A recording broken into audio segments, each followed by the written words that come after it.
Have you ever wondered why some men spend years chasing love, bending themselves into shapes to be adored, while others stand in a room and command devotion without saying a word? The difference isn't just looks, status, or money. It's something deeper, an unspoken choice between wanting to be loved and wanting to be worshipped.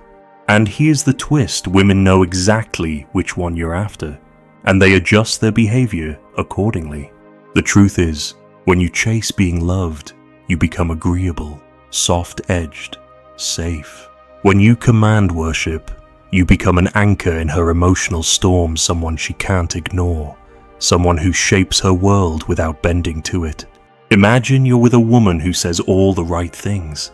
She tells you she loves you, she cares for you, she's never met someone like you. But over time, her actions shift. She becomes less available, more distracted.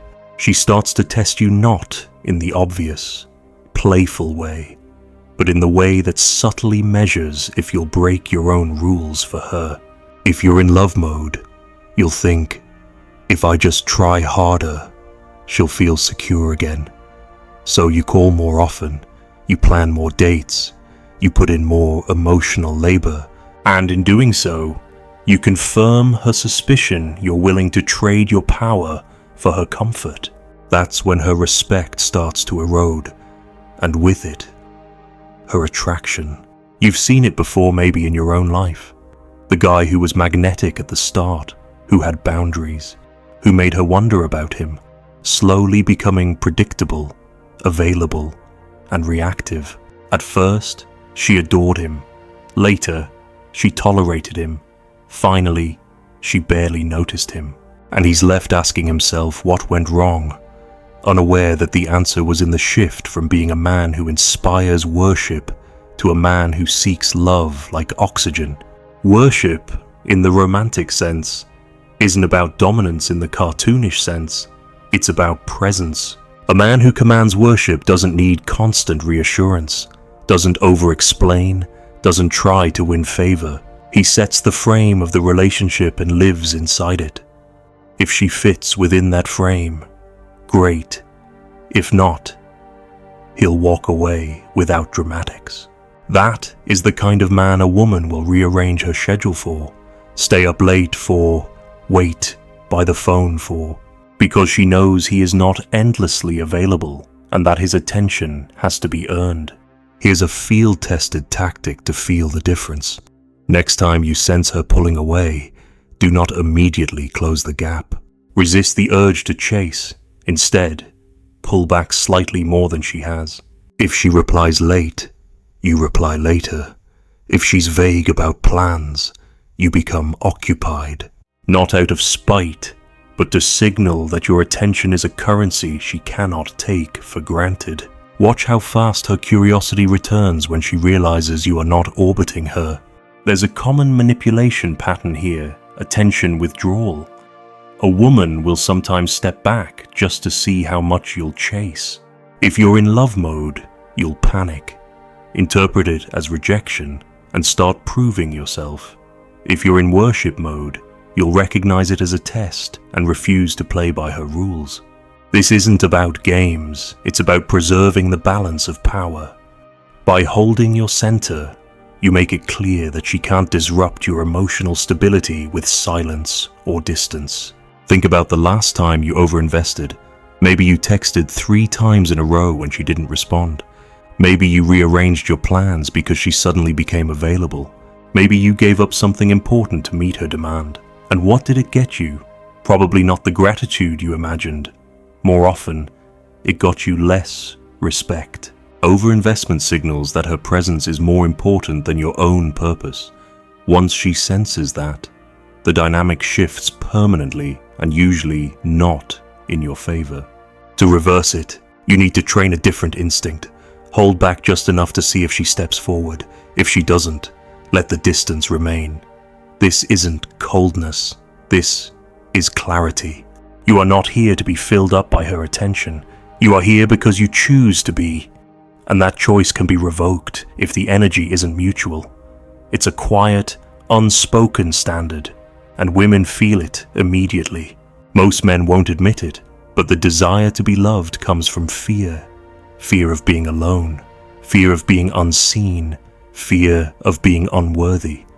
That fear makes you chase validation. The desire to be worshipped comes from abundance, the understanding that your worth exists whether or not she recognizes it. You're not auditioning for her affection. You're deciding if she's capable of giving it in the way you require. When you start to embody that, something changes in every interaction. You speak less, but mean more. You stop explaining yourself when she challenges you. You're willing to let moments of tension hang in the air without rushing to smooth them over. That's when she starts leaning in. That's when her eyes follow you when you're not looking. That's when she starts to feel the weight of your absence as much as your presence. Have you ever caught yourself trying too hard to be loved and felt her slipping away anyway? Tell me about that moment. What's the hardest thing you've faced when trying to keep a woman interested? Which mistake here do you recognize yourself making? Be honest in the comments. There's a moment in almost every man's dating life where he thinks he's doing the right thing, giving more, showing more care, proving himself only to watch the woman he's with become less invested. It's confusing, even infuriating. You think, I'm giving her what I'd want if the roles were reversed. But that's the flaw you're thinking about, what would make you feel secure, not what actually triggers her deepest attraction. Women don't lose interest because you stop giving. They lose interest because you start giving in the wrong way, at the wrong time, for the wrong reasons. The shift usually happens after the secure phase sets in. At first, she's drawn to you because there's an edge and unpredictability, a sense that you could walk away at any time. That's not about threats. It's about the energy you carry when you're not reliant on her for emotional fuel. But once you start prioritizing her feelings above your own boundaries, you soften that edge. You become predictable in your availability. She knows she can reach you at any hour, knows you'll rearrange plans without hesitation, knows you'll say yes just to keep her happy. That's when the dynamic tips and she starts seeking stimulation elsewhere, even if she stays physically present. You have to understand, women instinctively respect what they have to work for. It's the same reason the man who keeps his own schedule, his own priorities, his own sense of mystery without being intentionally aloof, tends to hold her attention longer. When your world doesn't revolve around her, she orbits yours. But when you make her the sun and yourself a satellite, she feels the imbalance. And women rarely stay attracted to imbalance that favors them. It's too easy, too safe, too boring. Here's a tactical truth that can save you years of frustration. Your attention is the most valuable thing you can offer, and it's worth less when you give it without discernment. If she cancels plans last minute, don't just reschedule at her convenience. If she takes hours to reply without explanation, don't respond instantly the moment she does. If she tests your boundaries with a sarcastic or dismissive comment, don't laugh it off just to keep the mood light. These are moments to subtly, calmly, and without drama, remind her that you're not here to be molded into whatever makes her comfortable. You're here to live on your own terms, and her role in your life depends on how she fits into that. I remember a friend of mine who was dating a woman who had a habit of disappearing for days, then reappearing with a smile like nothing had happened. The first few times, he'd welcome her back warmly, relieved she hadn't lost interest. But each time, she'd stay a little shorter, invest a little less. Eventually, he took a different approach the next time she reappeared. He didn't rush to engage. He let a full day pass before responding. And when he did, it was short and polite. No edge, no drama, no interrogation. She noticed immediately, within a week, she was initiating more, sending longer messages, even showing up unannounced just to see him. That's not magic. That's her realizing she'd slipped out of his frame and feeling the pull to get back in. This isn't about punishment. It's about signaling that your time, energy, and emotional availability are finite resources. Women may not articulate it, but they're deeply attuned to where they sit in your priority structure. If they feel like they've climbed to the very top too easily, they start wondering if you have anything else of value going on in your life. When she has to share you with your ambitions, your standards, your discipline, she respects you more. When she doesn't, she starts to think she can direct the entire script. And here's the psychological trap most men fall into. You think that pulling back means she'll think you're disinterested, and that will make her leave. But the truth is, attraction doesn't vanish from reduced contact. It vanishes from reduced respect. Pulling back strategically isn't the same as neglect. Neglect is when you stop caring entirely. Strategic withdrawal is when you care enough to preserve the polarity that makes the relationship exciting. You're showing her that her presence is welcomed, but not required. Practical application: pick one area where you've been over-available, maybe texting, maybe scheduling, maybe emotional reassurance. Reduce it by 20-30% and observe her reaction over a week. Don't announce it. Don't explain it. Don't justify it. Just create a little space. If she values your attention, she'll move into that space. If she doesn't, you've saved yourself from a slow fade that would have drained you later. The goal isn't to make her chase you endlessly. That's not sustainable. The goal is to create a rhythm where your presence is felt as a choice, not a guarantee. That's when worship begins. Because worship isn't constant praise or submission. It's a state where she sees you as a man she wants to rise to meet, not a man she can lower herself to drag down. Have you ever been in a situation where you felt her respect slipping but didn't know how to stop it? How did you react in that moment? Which part of over-availability do you see in yourself right now? Drop your thoughts in the comments. There's a reason women instinctively know whether you want to be loved or worshipped within the first few encounters. And it's not because they sit down and think about it consciously. It's in the micro signals you give off. The way you hold eye contact without flinching. The pauses you allow in conversation instead of rushing to fill them. The slight delay before you answer a text. The way you weigh her words before agreeing instead of nodding automatically. Those moments tell her whether you're a man who commands respect or a man who's auditioning for affection. The tragedy is that most men give themselves away too soon. You meet a woman who excites you, and within weeks, you're already bending your schedule, changing your routines, and filtering your decisions through the question, what would make her happy? You think you're building intimacy, but what you're actually doing is shrinking the frame of who you are. Instead of being a man she enters the world of, you become a man who enters hers. And the moment you do that, you lose the gravitational pull that drew her in. The shift is subtle. It's not that she suddenly dislikes you. In fact, she might even say she appreciates how attentive you are. But attraction is not the same as appreciation. She can like the idea of your devotion while simultaneously feeling less drawn to you. It's like a fire that looks alive but isn't throwing off heat. It's visible, but it doesn't pull her closer. The more you feed it with compliance instead of challenge, the colder it gets. Here's the truth most men never hear. Women are wired to test the limits of your self-respect. Not because they're cruel, but because it tells them everything they need to know about whether you can protect the space they're stepping into. If you fold at the first sign of tension, she may love the comfort, but she will never worship the man. Love without respect turns you into an accessory. Respect without love can grow into desire, but love without respect, that's the slow death of attraction. I knew a guy who was perfect on paper, good job, fit, well-dressed, thoughtful. He fell hard for a woman who, at first, was just as invested.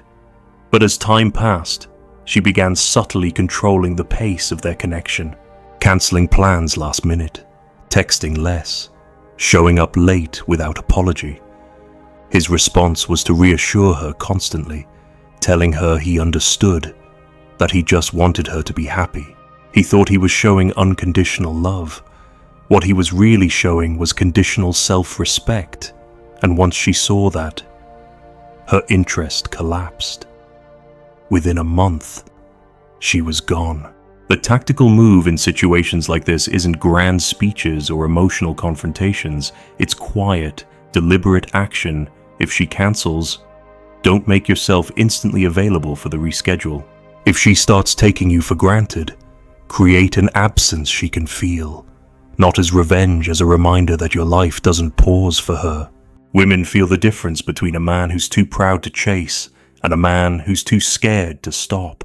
This is where many men confuse withholding with manipulation. Withholding is about fear.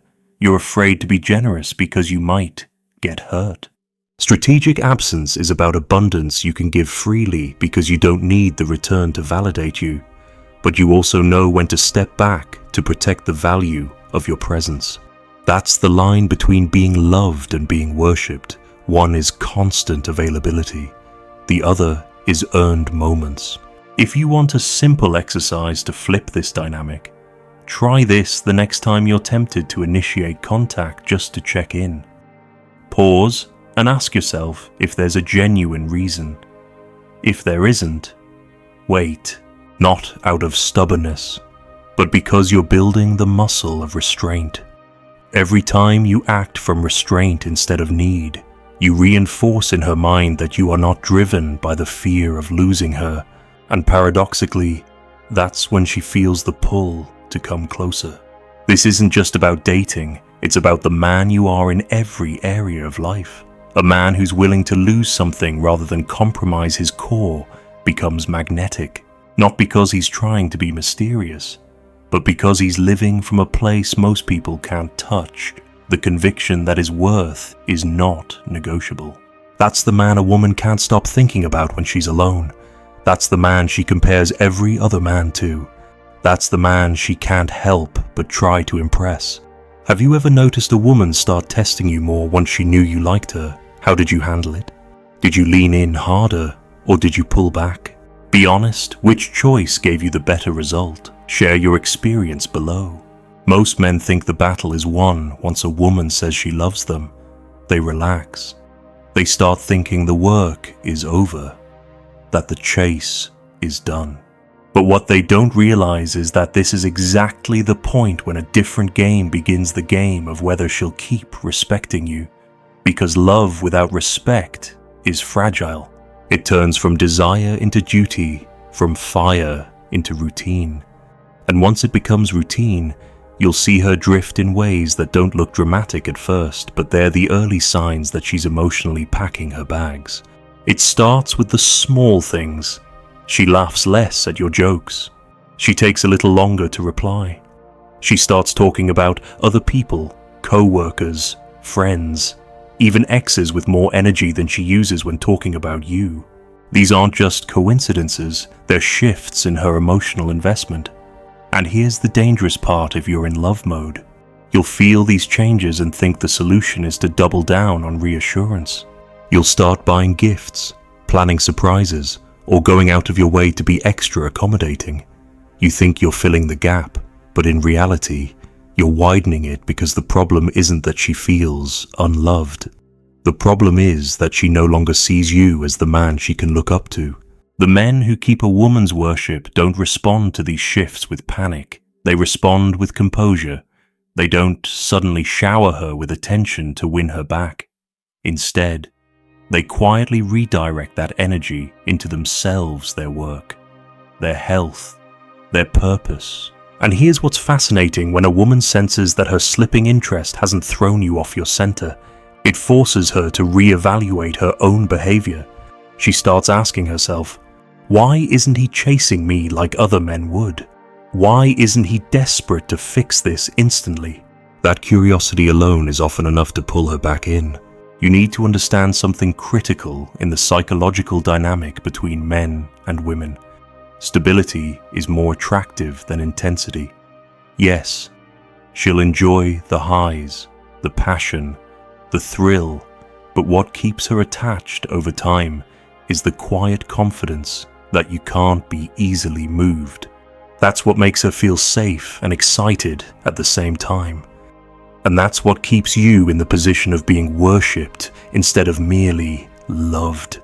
A man I once coached was going through this exact spiral. His girlfriend had gone from texting him daily with enthusiasm to barely checking in. He noticed she'd started going out more, often without inviting him. His instinct was to fix it by planning a romantic weekend trip. I told him to hold off. Instead, I had him cancel one of their regular meetups calmly, with no excuse, and use that time to work on something personal. No passive aggression, no guilt trip. Just a clear message I'm not dependent on this dynamic for my sense of self. Within 2 weeks, she was the one suggesting they spend more time together, and her tone had shifted back to the way it was in the early days. This is where most men get it wrong. They think that pulling back will make her think they don't care. But women can feel the difference between disinterest and self-respect. Disinterest is cold and dismissive. Self-respect is warm but firm. It's a quiet strength that says, "I like you here, but I'll be fine without you." That's the foundation of being worshipped. Because worship isn't built on fear that you'll leave, it's built on awe that you're not afraid to. Here's a practical move you can use immediately.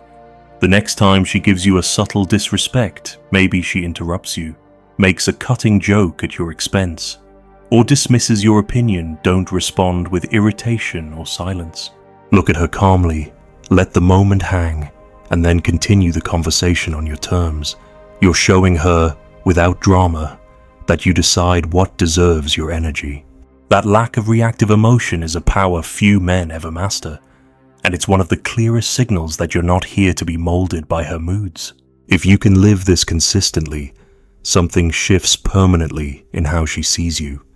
You stop being the man she tests endlessly, and you become the man she feels she has to protect the connection with. She starts checking herself before saying something careless. She starts valuing your time more. She starts putting in effort not because you demand it, but because she knows you won't settle for less. Have you ever had a woman slowly drift and try to win her back with more attention? How did it work out for you? Do you think she lost interest because you stopped loving her, or because you stopped being a man she could look up to? Let's hear your side in the comments. Here's the hard truth. Most men avoid. Women don't just want to feel loved. They want to feel a sense of awe toward the man they're with. That awe is what makes her talk about you when you're not in the room. What makes her defend you to her friends. What makes her compare every other man to you. And awe doesn't come from constant sweetness or endless agreement. It comes from strength she can lean on and mystery she can't fully unravel. When you give her that, she doesn't just love you, she orbits you. The problem is that most men try to earn awe the same way they try to earn affection through more giving, more proving, more showing of loyalty. But awe isn't transactional. You can't give your way into it. In fact, the more you try, the less you seem like the man she instinctively respects. Why? Because the moment she senses you're performing for her approval, she knows your center of gravity isn't inside you, it's in her hands. And no woman worships what she controls. Think back to the moments when you first had her hooked. You didn't overshare. You weren't available 24/7. You were deliberate with your words and your time. Every moment you gave her felt chosen, not automatic. She had to wonder about you. She had to earn your focus. That's not game playing, that's what a man with a full life naturally projects. But as soon as you start shifting into, "I want to keep her happy at all costs," you remove the need for her to keep showing up with her best self. One of the most powerful shifts you can make is to stop rewarding low effort. If she shows up half present, distracted, on her phone during your time together, don't snap, but don't reward it either. End the hangout early, tell her you've got things to do. Keep your tone calm, but let your actions speak. Your time isn't free just because she asked for it. Over time, she'll either step up or drift away, and either outcome is a win for you because you've preserved your value. There's also the matter of emotional compliance when you adjust your mood based on hers. This is one of the fastest ways to lose her respect. If she's irritated and you scramble to smooth things over, you're signaling that her emotional weather dictates yours. But a man she worships can stand in her storm without trying to control it or be consumed by it. He listens. He responds if needed. But he doesn't abandon his own emotional ground. That's rare, and rarity is what keeps her interest alive. I remember working with a guy who had a pattern of turning into comfort mode every time his girlfriend was upset. She'd come home moody, and he'd drop everything to cook dinner, put on her favorite show, and make himself smaller just to keep the peace. It didn't make her calmer, it made her colder. We flipped the script. Next time she came home upset, he acknowledged it with a simple, rough day, and then went back to what he was doing. No tension, no over-accommodation. Within days, she was seeking his emotional state instead of trying to control it. That's the difference between being a man she leans on and a man she leans into to get her way. When you consistently show that your center can't be pulled off balance, you create the conditions for worship. She starts bringing more of her best self to you, her respect, her curiosity, her effort, because she knows those are the only things that get rewarded. You don't need to ask for it. Your standards are felt, not spoken. Here's a final tactic you can start today before you respond to anything she does: a text, a comment, a request. Pause for 3 seconds. In those 3 seconds, check yourself. Are you about to react from emotion, or are you choosing your move from self-respect? That small delay changes everything. It keeps you from giving knee-jerk validation, and it reinforces that your behavior is intentional, not reflexive. Over time, she'll feel that difference, and she'll never see you as predictable again. Because at the end of the day, the line between being loved and being worshipped is the line between being predictable and being unshakable. Love can be given to many. Worship is reserved for the few. Have you ever caught yourself reacting instantly just to please her, only to feel invisible afterward? Do you think she respected you more in the moments you took your time to respond? Tell me what you've noticed. She didn't break you. She revealed what you were too afraid to protect.